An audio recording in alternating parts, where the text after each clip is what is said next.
नमस्कार विद्यार्थी मित्रांनो, स्वागत आहे आपल्या यूट्यूब चॅनल ज्याचं नाव आहे मोहित मोटिवेटेड एक्झाम चॅनल. आज आपण बघणार आहोत शिक्षक पदभरतीबद्दल आलेली एक नवीन अपडेट.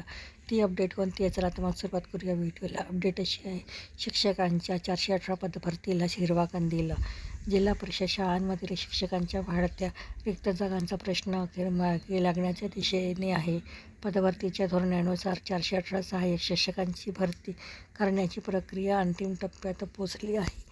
प्राथमिक शिक्षण विभागाने आरक्षणनिहाय जाहिरातीचा मसुदा तयार करून तो शिक्षण आयुक्तांच्या मंजुरीसाठी पाठविला असून मंजुरी मिळताच येत्या आठवड्याभरात पवित्र पोर्टलद्वारे भरती प्रक्रिया सुरू होण्याची शक्यता आहे.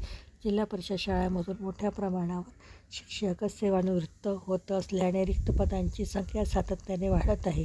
1 जानेवारी 2026 रोजीच्या बिंदू जिल्ह्यात एकूण 523 पदे रिक्त आहेत. शासनाच्या निर्देशानुसार यापैकी 80% म्हणजेच 418 पदे भरण्याचा प्रस्ताव शिक्षण विभागाने तयार केला आहे.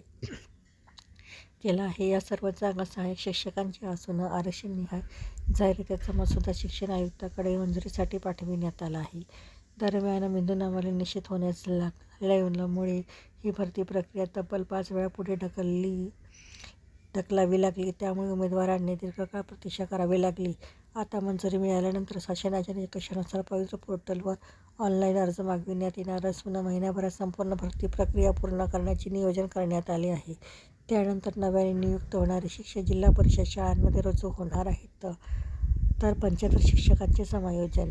जिल्हा परिषद शाळेत अतिरिक्त ठरलेल्या 75 शिक्षकांचे समायोजन विधान परिषदेच्या निवडणुकीमुळे थांबवले होते. या शिक्षकांचे आदेश शिक्षण विभागाने काढले असून यातील काही शिक्षक संबंधित शाळेत रुजू झाले असून काहींची प्रक्रिया पूर्णत्वास येत आहे. तर ही होती शिक्षक पदभरतीबद्दल आलेली एक नवीन अपडेट. अशाच नवीन अपडेट बघण्यासाठी व्हिडिओला लाईक करा, कमेंट्स करा, जास्तीत जास्त व्हिडिओ शेअर करा आणि चॅनलवरचं नवीन असाल तर चॅनलला सबस्क्राईब करायला विसरू नका.